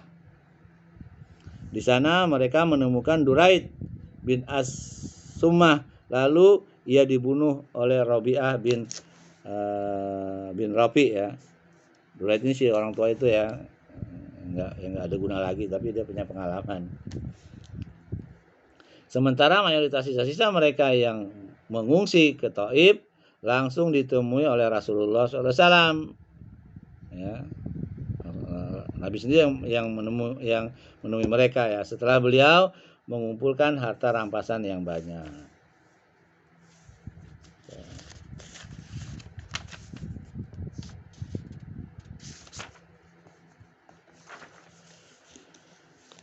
Kemudian poin berikutnya harta rampasan. Dalam peperangan ini pasukan muslimin dapat menghimpun harta rampasan berupa 6.000 orang tawanan, 24.000 ekor onta, ya, lebih dari 40.000 ekor kambing, dan 4.000 ukiyah perak ya, peralatan perang ya. Rasulullah SAW memerintahkan untuk mengumpulkannya dan menyimpannya di Ju'ronah dengan mengangkat Mas'ud bin Amr sebagai penanggung jawabnya harta tersebut. Ya. Kemudian harta tersebut belum dibagi-bagikan hingga sepulangnya dari perang Taif.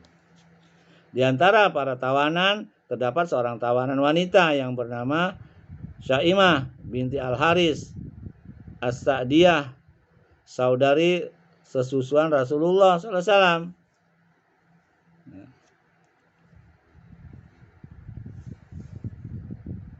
Susuan ya yang oleh Halimah itu ya. Pada saat dihadapkan di depan Rasulullah SAW, ia memperkenalkan dirinya kepada Rasulullah SAW dan beliau pun langsung mengenalinya dengan sebuah tanda yang dimilikinya.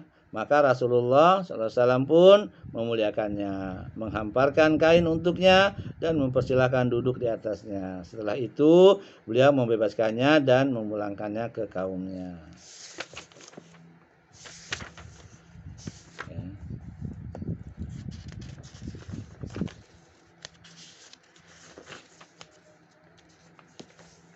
Kemudian perang Taif. Pada hakikatnya perang ini merupakan kelanjutan dari perang Hunain. Hal ini karena mayoritas sisa-sisa orang-orang Bani Hawazin dan Bani Saqif melarikan diri ke Taif bersama panglima tertinggi mereka, yaitu Malik bin Auf dan An-Nasri atau An-Nasri ya. Mereka lalu bertahan di sana. Karena itu pada bulan yang sama, bulan Syawal ya, tahun ke-8 Hijriah, Rasulullah SAW langsung bergerak menuju mereka setelah rampung menangani masalah Hunain dan mengumpulkan harta rampasan di Ju'ronah tersebut. Dalam hal ini beliau menempatkan Khalid bin Walid bersama 1.000 personil di barisan terdepan. Lalu setelah itu Rasulullah SAW pun bergerak menuju Taif.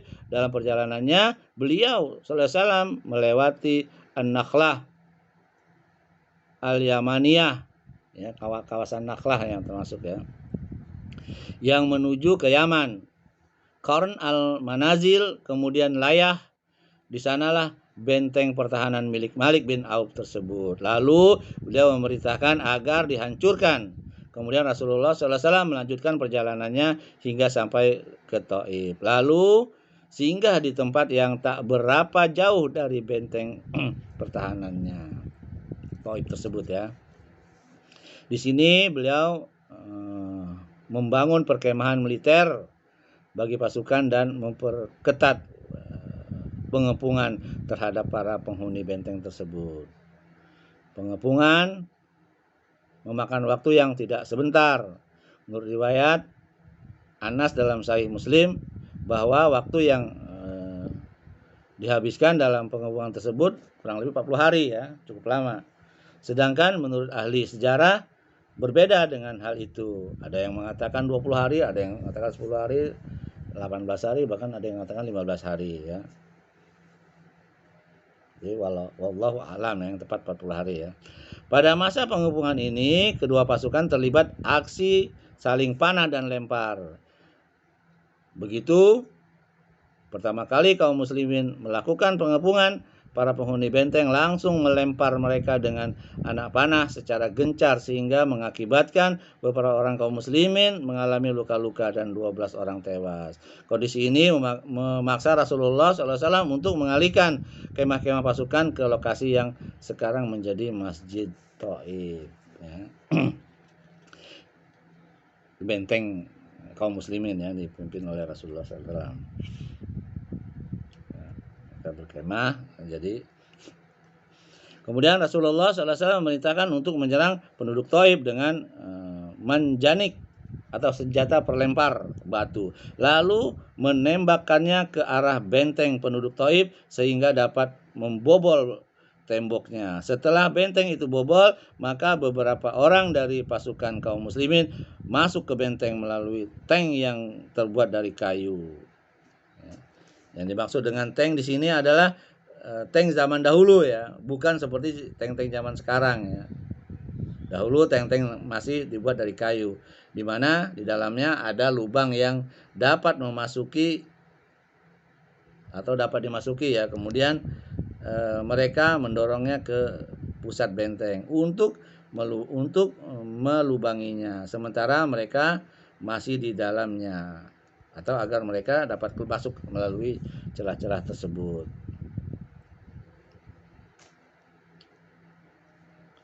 Kemudian ya, mereka menerobos ke dinding untuk membakarnya, namun musuh mengirimkan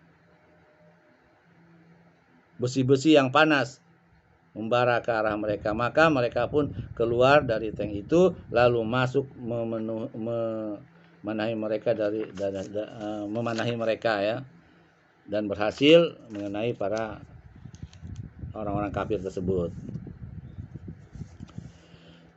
Sebagai taktik perang untuk memaksa musuh menyerahkan diri, Rasulullah SAW memerintahkan untuk menembaki dan membakar pohon-pohon anggur. Maka kaum muslimin melakukan perintahnya.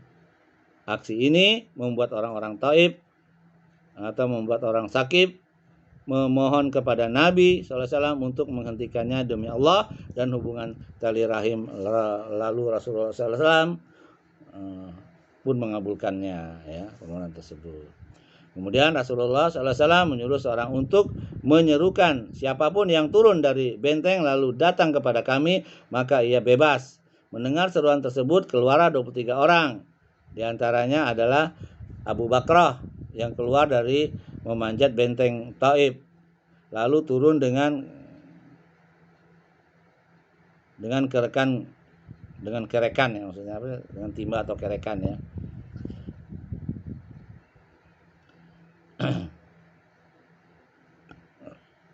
Kemudian Rasulullah menjuluki Abu Bakrah, membebaskan mereka serta menyerahkan tiap orang dari mereka kepada orang muslim guna menyuplai makanan untuknya. Kondisi ini amat menyesalkan pada menyisakan dada para penghuni benteng tersebut, atau kaum musyrikin ya. Manakala aksi pengepungan sudah berlangsung lama dan benteng-benteng sulit ditundukkan, mereka kaum muslimin banyak yang menjadi korban pelemparan anak panah dan besi-besi yang panas membara, karena memang para penghuni benteng sudah menyiapkan segala sesuatunya untuk mereka yang cukup untuk mengepung untuk pengepungan setahun. Maka Rasulullah SAW meminta pendapat kepada Naufal bin Muawiyah Ad-Dili. Maka Naufal pun mengatakan mereka itu tak ubahnya bagaikan musang di dalam lubang. Bila engkau terus bertahan, maka engkau akan dapat mengambilnya. Dan bila engkau membiarkannya, maka ia tidak akan membahayakanmu. Mendengar pendapatnya tersebut, ya, pendapat Naufal tadi, Rasulullah SAW memutuskan untuk mengakhiri pengepungan dan bersiap-siap untuk kembali. Kemudian beliau memerintahkan Umar bin Al-Khattab untuk mengumumkan hal itu kepada pasukan. Insya Allah besok kita akan pergi dari sini, seru Umar. Sebagian mereka ada yang merasa keberatan dan mengatakan kita pergi dari sini dan tidak berhasil menaklukkannya.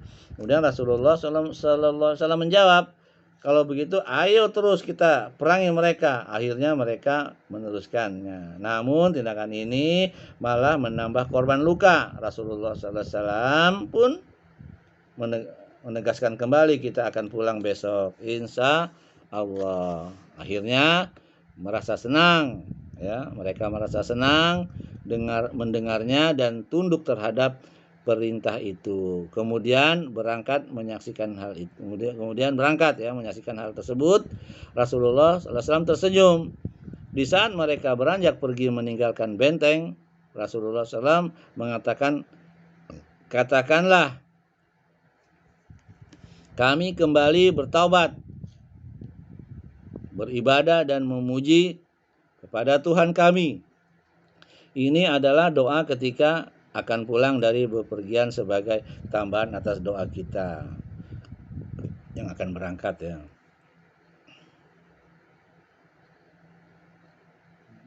Doanya subhanallazi sakhkhara lana dan seterusnya, ya. Lalu ada orang yang berkata, wahai Rasulullah, berdoalah dengan doa keburukan atas orang-orang sakit. Lalu Rasulullah SAW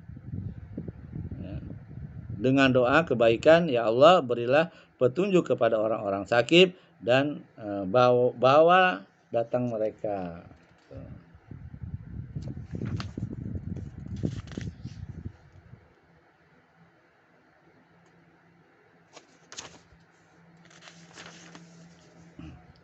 Kemudian poin berikutnya, membagi-bagikan harta rampasan di Ju'rana tersebut, ya. Setelah aksi pengepungan dihentikan, Rasulullah SAW beranjak pulang, lalu beliau tinggal di Ju'rana selama 10 malam. Selama masa itu, beliau belum juga membagi-bagikan harta rampasan. Beliau tidak segera membagi-bagikannya lantaran berharap ada utusan dari Khawazin yang datang bertobat sehingga mendapatkan apa yang hilang dari mereka. Namun tak seorang pun yang datang. Karena itu beliau mulai membagi-bagikannya agar para pemimpin kabilah dan pemuka-pemuka Mekah yang selalu mengharap-harapkan pembagian tersebut, harta tersebut, ya. Orang-orang yang baru masuk Islam mendapat jatah terlebih dahulu dengan jumlah yang lebih banyak. Abu Sufyan mendapatkan bagian 40 uqayyah perak dan 100 ekor unta.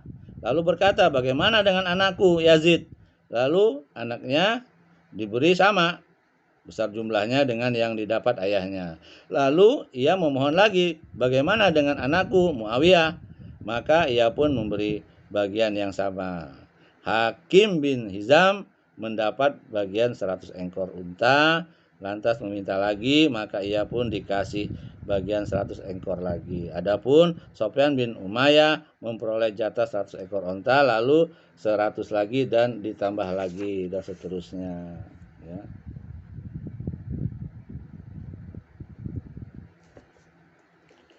Kemudian Al-Haris bin Khalid atau Al-Haris bin Kildah diberi 1 ekor unta. Begitu halnya dengan orang-orang yang lain. Demikianlah pemimpin-pemimpin Quraisy masing-masing diberi jatah 100 ekor unta. Sedangkan yang lain mereka ada yang diberi 50, 40 ya. Hingga tersebarlah kabar di kalangan orang-orang bahwa Rasulullah membagi-bagikan sampai tidak takut fakir. Sangat gampang memberikan. Maka orang-orang Arab Baduy berdesak-desakan mengerumuninya untuk meminta bagian, sehingga beliau berdesak-desakan ke suatu pohon yang menyebabkan jubahnya terlepas. Lalu beliau berkata, "Wahai manusia, kembalikan jubahku. Demi Allah yang jiwaku berada di tangannya, jika saja aku memiliki ternak sebanyak pohon di Tihamah, niscaya aku akan bagi-bagikan juga kepada kalian." Sehingga dengan begitu tidak lagi ada yang menganggapku sebagai orang-orang yang kikir.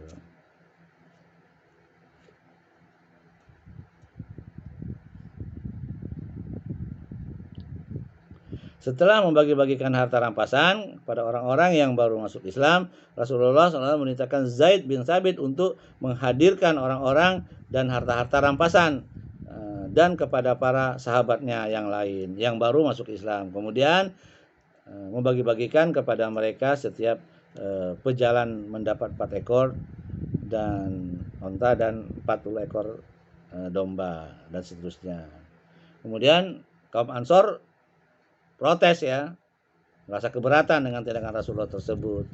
Pembagian yang beliau lakukan tersebut didasari atas siasat yang sangat bijak, akan tetapi pada mulanya belum dimengerti, sehingga berseliweranlah omong-omongan ya orang yang miring di sana sini yang menunjukkan penolakan atas hal tersebut. Ibnu Ishaq telah meriwayatkan dari Abi Sa'id Al-Khudri yang menuturkan, tatkala Rasulullah membagi-bagikan harta rampasan perang Hunain kepada kaum Quraisy dan beberapa kabilah Arab lainnya, sedangkan kaum Ansor tidak mendapatkan bagian sama sekali. Sekelompok orang Ansor itu merasa keberatan dengan hal tersebut ya.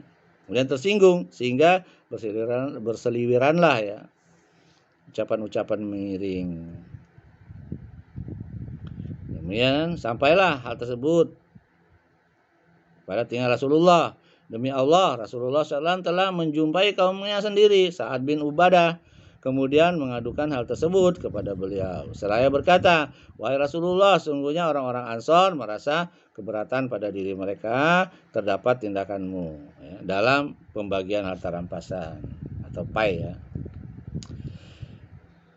Ini engkau hanya membagikannya kepada kaummu saja dan beberapa pemberian yang cukup besar kepada kabilah-kabilah Arab lainnya, sedangkan orang-orang Ansor ini tidak mendapatkan sesuatu pun darinya."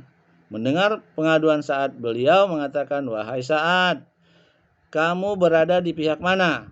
Mewakili siapa?" Sa'ad menjawab, "Wahai Rasulullah, aku ini hanya sebagian dari kaumku." Rasulullah SAW berkata, "Kalau begitu kumpulkan kaummu dan di tempat ini." Sa'ad bin Ubadah pergi dan mengumpulkan kaumnya di tempat itu.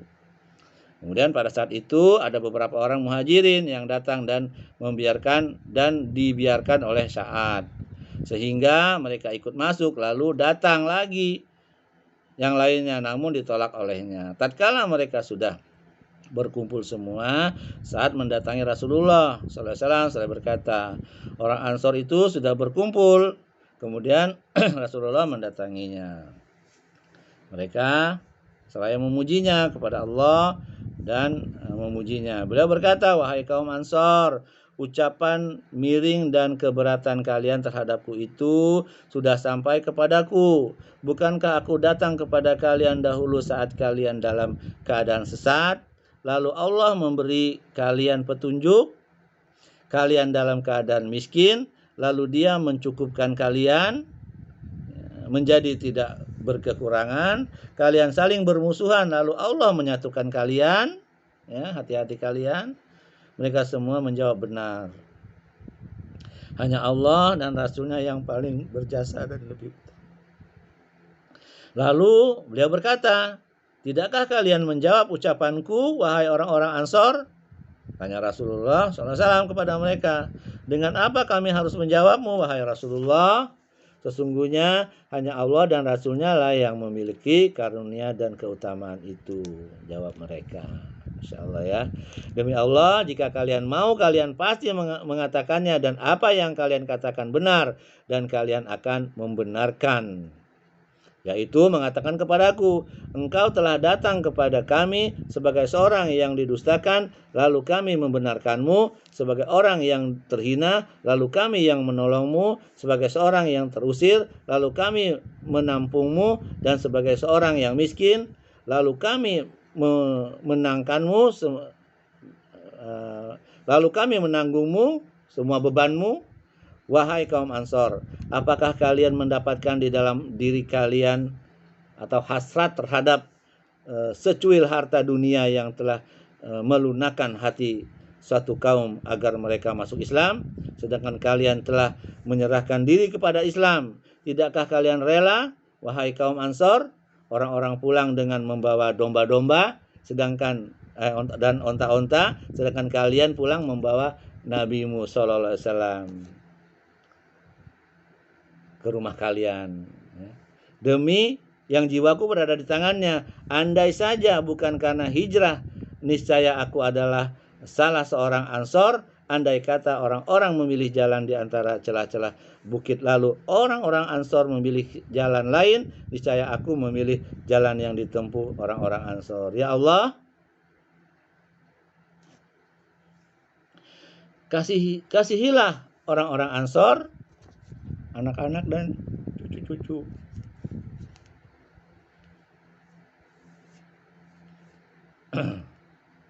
Ya, cucu-cucu mereka maksudnya ya. Kemudian lalu mereka menangis, kaum Ansor ya, sedih, terharu dan gembira ya. Menangis sesenggukan hingga air mata mereka membasahi jenggot-jenggot mereka. Saya berkata, kami ridho dengan pembagian yang diberikan Rasulullah. Lalu Rasulullah SAW berpaling dan mereka pun kemudian berpencar. Ya, setelah ya protes dari kaum Ansor, ternyata dia lebih memilih Nabi kembali ke pangkuan mereka. Dan poin berikutnya adalah kedatangan delegasi Hawazin. Ya, setelah harta rampasan selesai dibagikan, datanglah 14 orang delegasi Hawazin yang sudah masuk Islam. Rombongan mereka diketuai oleh Zuhair bin Sa'd. Di antara mereka terdapat Abu Barkan, paman Nabi ya sallallahu alaihi wasallam, sesusuan Nabi sallallahu alaihi wasallam. Lalu mereka pun masuk Islam dan berbaiat. Kemudian mereka berkata, wahai Rasulullah, sesungguhnya di antara mereka yang engkau tawan itu adalah para ibu, saudari, dan bibi-bibi dari pihak bapak dan ibu. Tawanannya mereka merupakan aib bagi kaum mereka, merangkai beberapa bait ya. Kemudian Rasulullah SAW berkata, sesungguhnya bersamaku adalah orang-orang yang kalian lihat sekarang, dan pembicaraan yang paling aku sukai adalah yang paling jujur. Manakala yang kalian lebih suka, utamakan anak-anak dan wanita-wanita kalian atau harta kalian? Mereka menjawab, kami sama sekali tidak pernah membanding-bandingkan sesuatu pun, bertawar-menawar dengan keturunan. Rasulullah SAW berkata, kalau begitu setelah aku selesai sholat zuhur nanti, bangunlah kalian lalu katakan, kami memohon syafaat perantara Rasulullah, maksudnya sallallahu alaihi wasallam, kepada kaum mukmin, dan memohon perantara kaum mukmin kepada Rasulullah sallallahu alaihi wasallam untuk mengembalikan tawanan-tawanan kami. Setelah sholat zuhur selesai, mereka melakukan apa yang disarankan Rasulullah. Beliau berkata, adapun apa yang dimiliki oleh Bani Abdul Muthalib, maka itu jadi milik kalian, dan yang lainnya akan aku mintakan untuk kalian kepada orang-orang. Orang Muhajirin dan Ansor mengatakan, apa yang kami miliki adalah menjadi milik Rasulullah. Kemudian Al-Aqqa bin Habis berkata, kalau aku dan Bani Tamim tidak bersedia mengembalikannya, sedangkan aku dan Bani Fuzarah juga tidak bersedia, tegas Uyainah bin Haris. Ya, jadi ada yang merasa tidak suka ya. Itu ya. Kemudian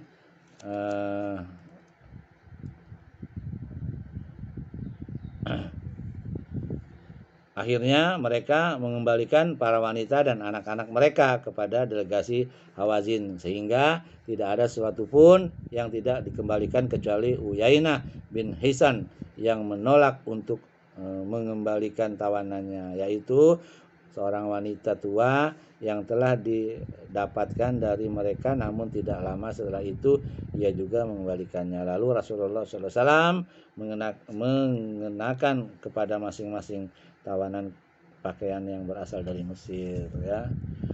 Kemudian menunaikan ibadah umroh dan kembali ke Madinah.